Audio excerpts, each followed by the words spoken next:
Hi, everybody, and welcome to 15 Minutes with Interesting People. We are here with Linda Strader, author of Summers of Fire, a book soon to be released in May of 2018. How are you today, Linda? I'm great, thank you. So the first question we'd like to ask you is, if you could talk to your younger self, what advice would you give yourself? Well, what I find interesting is that I think, one thing that I would tell her is to always trust your gut feeling. But a little twist on that, because I discovered something in the writing of my memoir, and that was my younger self had a whole lot to say to me. I was going through a really rough time, which kind of that's how I started writing my memoirs, because I was having a rough time and my future was not looking very promising. So I turned to the past. And reading my journals about the times that I was a firefighter, I realized that, I looked at her and I said, who is this? Who is she? And I actually felt her say to me, I'm you, and I'm still there. And she was a lot stronger than I was feeling. And it really helped me to realize that although all of this happened 40 years ago, I've not changed. And I thought I had. I thought with all the losses that I suffered and everything, I thought, I'm not like she was anymore, but I realized she's still in me. So that was a little bit of a revelation for me. And that didn't change my story, but it did change how my story ended, of how I reconnected with my younger me. I love that. She's That's still really there. great. The inner strength is still there, and the energy and the hope. I think when we're younger, we're so hopeful that there's going to be this perfect world that we somehow reach one day and everything works out really, really great. But we don't really Yeah. understand life too well at that point.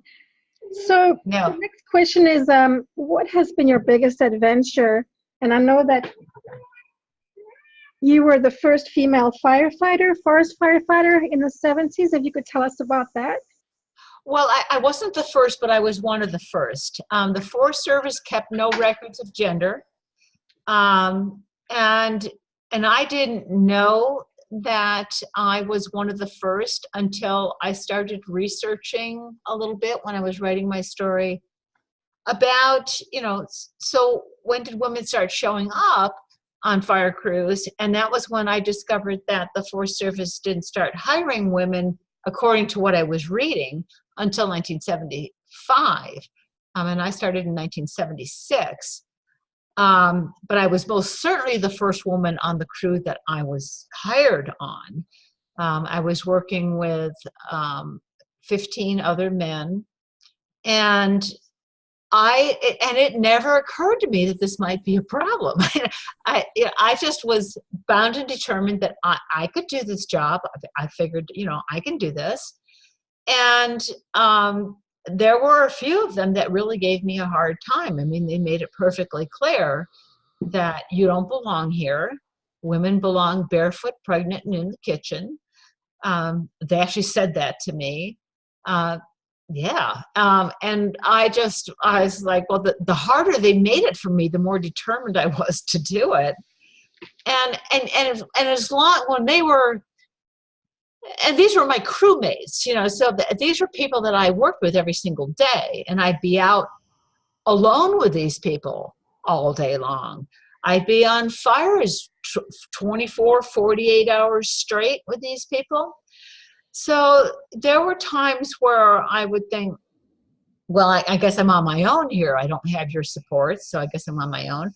And there were some men that would actually try to prevent me from working. They would actually take the tools out of my hands and tell me, hey, I'm going to get this. And I'm like, no, you're not, You should have just let them, and then you just get paid, and you just sit there and watch them work if they don't want to do. That's not me. They're the ones that, and actually a lot of the guys that did that were some of the laziest people on the crew. So that, they were, and I think that they disliked the fact that I outworked them. And I had to outwork them because it didn't take me long to figure out that I had to work twice as hard as they did in order to prove that I could even be there. And that was something that I had to do summer after summer, was prove to the new people that came on board, I could do this job. Can you tell me about the training that they put you through? Well, there was a lot of it was just, watching back then. A lot of it was just watching really old movies. I mean, some of them were really hokey. I mean, 1950s movies of, black and white, men charging out on the fire line and everything. And we'd watch these and they just seemed so unreal.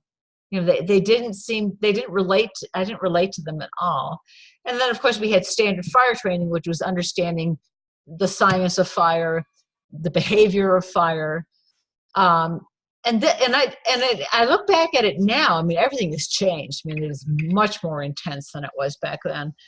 But we actually would have mock fire drills. We'd go out and they tried to fool us. They plant smoke bombs, and we'd get a fire call, so we all jump in the trucks and load up our gear, and we drive out there and see all this smoke, and they were fake, but then they would have us build fire line and just to get a feel for what it was like. But nothing prepares you for the real thing.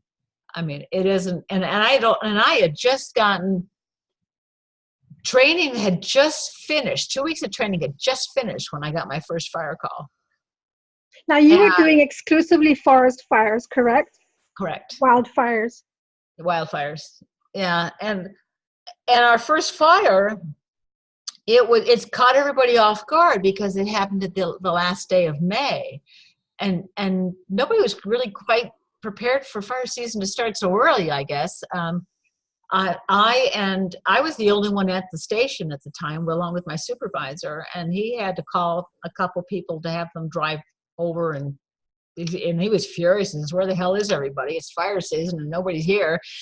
And but nobody really thought it was fire season yet, I guess. And so there was just 3 of us on our first fire, and I just remember seeing this as we approached it. I saw the smoke, and I'm thinking, okay, this is the real thing. I mean, this is not smoke bombs. This is the real thing.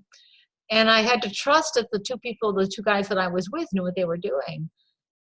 We split up. One guy went one way and the other one and I went the other way.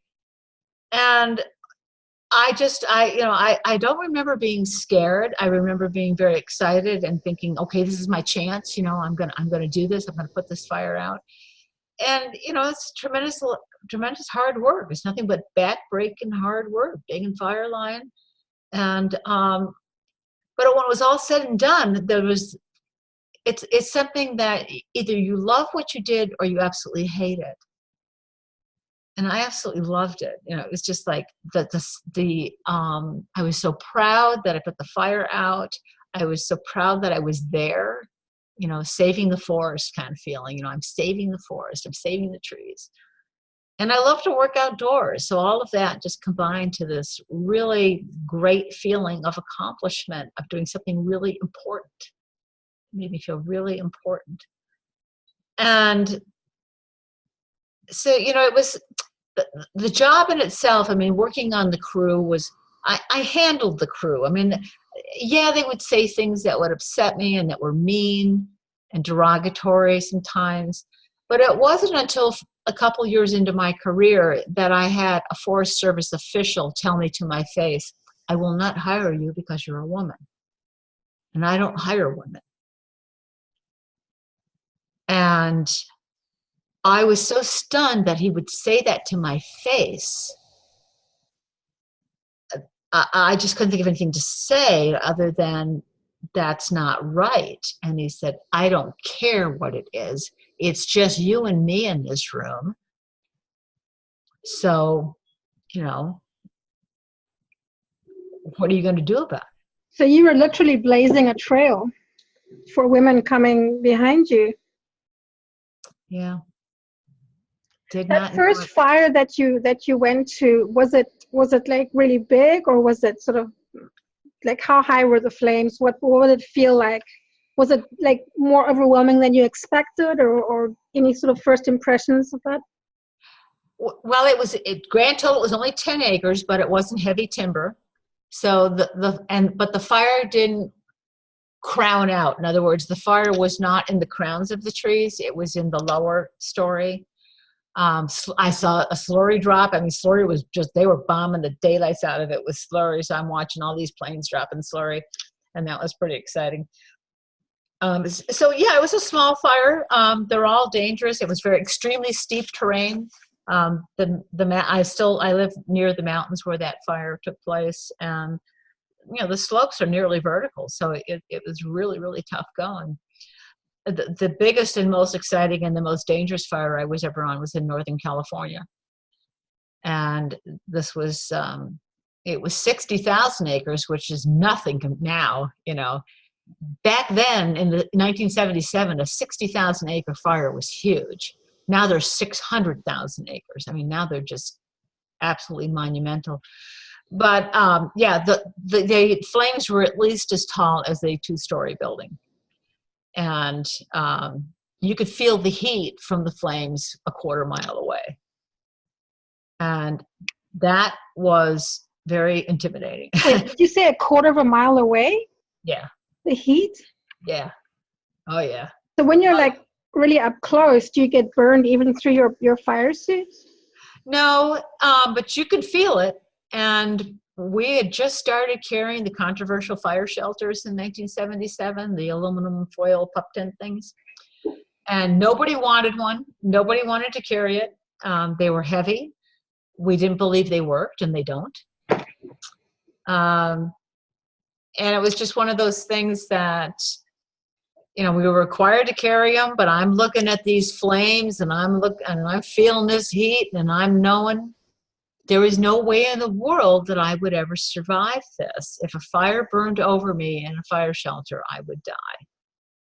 And that was that was the first time where I really thought that it was possible that I would die there. I don't think it ever occurred to me before. And I mean, and they told us in training that the fire shelter was only considered a last resort, and that it only worked in light fuels. In other words, grass fires or and some brush fires. California brush fires are a completely different animal. They burn much hotter than other types of fires. But the reality is that when the fire burns over you, it burns up all the oxygen. So even though you have this tent over you, the potential of you suffocating is very real, because all the oxygen gets burned up. And a forest fire burns at 1,200 degrees. So your lungs would burn. Wow. So I just, the thought of it was like, I just didn't believe in fire shelters. I thought, you know what? I don't care. I will run like hell. Even though I know you can't outrun one, I just thought, I am not going to just lay down and die. And it's still controversial now. There's still people dying in those things. They aren't working very well. And so it's very controversial. What else do you do? Well, I just couldn't believe that anybody would put you, the whole idea is that you shouldn't be there. If it's that bad, if the situation is that dangerous, you shouldn't be there. And yet there's this, firefighters have this mindset of, I have to put this out. And the reality is no life is worth a tree. And I remember being told that. And yet people do endanger. I mean, there are crews that endanger their lives thinking, I have to do this. The Granite Mountain 19 hotshot crew that died a few years ago, they actually are from my hometown here in Arizona. That's what happened. They were in a safe zone. They felt like they weren't contributing to the firefighting efforts, and they left their safe zone. And they were overtaken, and they all died in their fire shelters. That 60,000 acre fire that you were talking about, was that a close call for you? It was close enough. I didn't feel like my life was threatened then. Though that summer, the summer of '77, was the worst fire season up to that point in 50 years. And that fire and a couple of the other fires that I was on, I felt like I had the potential of dying here. It did occur to me that could happen, but it did not stop me from wanting to do my job. I just hoped that the fire officials would never put me in a position where they would kill me. Do you have the right to say, no, I won't go where the fire official is directing you? Or because you say, like, my judgment is that that's not a good call? It never occurred to me then. I think they do have the right to do that now. Back then we were told no questioning orders. Mm-hmm. You do as you're told. Now, with all the technology that NASA has, you would think they could do better than giving an aluminum foil type thing to crawl into. I mean, surely something with a bit of asbestos or even anything would have been better than that. Well, they're working on it. The problem is weight. Unlike structural firefighters who just walk into a burning building and they're right there, they don't have to hike anywhere. We would often hike for hours just to get to the fire. So there's only so much that you can carry. But what you're saying about the oxygen, that obviously it needs to be airtight, completely airtight. I did watch some videos where they sort of fold it over themselves and try and pull it underneath themselves as much as possible, which obviously is not going to work because of the oxygen being burned up. Surely if they can create an airtight thing, that would go a long way to helping.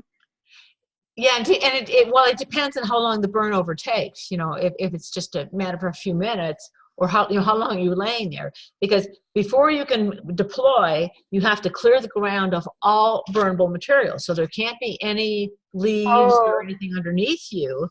So you have to do all of that. Then you have to get the thing out of the package, open it up, put it over you. You have to secure the ends, the corners, so it doesn't blow off you. Because when a fire rages over you, it has there's a lot of wind involved. So you have to have it all secured. So they say, your elbows would burn and your toes would burn. And so it's not. I mean, when I think of inflatables, for example, they landed the rover on Mars with some inflatable balloons. Like, what if you have like an airbag with a car that has a small explosive that blows this airbag up, which you then climb inside of, like those rolling ball things? I don't know. But they're working on it, Alyssa. And there's a lot of, it's hugely controversial. The cost, number one, and the weight, and how long it takes you to set it up, because technically you aren't supposed to be doing that unless it's absolutely no choice. In other words, all of your options are gone. You're going to be. You don't have a lot of time to sort of get the best situation and clear all the brush and everything, because if you're doing that, it's the last resort. Yeah. So, but it's interesting that it was hugely controversial in 1977, and it still is. Was it the same kind of thing they were using back then? Yeah. Wow. Now, you say you live in Arizona. I thought Arizona was the desert. Are there any fires there in the fire season? Oh my gosh! No, we're not just deserts. Actually, there's a 9,000-foot mountain 20 miles away from me, which is where I used to work. So there are forests in Arizona. In fact, northern Arizona has the largest contiguous ponderosa pine forest in the world. Wow, I didn't know that. Yeah, there's lots of forest here. If it doesn't all burn up, there's been a lot of really big fires in recent years. Well, I think it's really exciting, everything you've been through, and be sure to check back in with us when your book is published. We'd love to hear more about that. So thank you so much for being with us today. You can see Linda's website, summersoffirebook.blogspot.com, if you'd like to learn more about her book and so on. And we wish you all the best, Linda. Thank you so much. Thank you, Melissa. I appreciate your time and the opportunity to talk about all of this.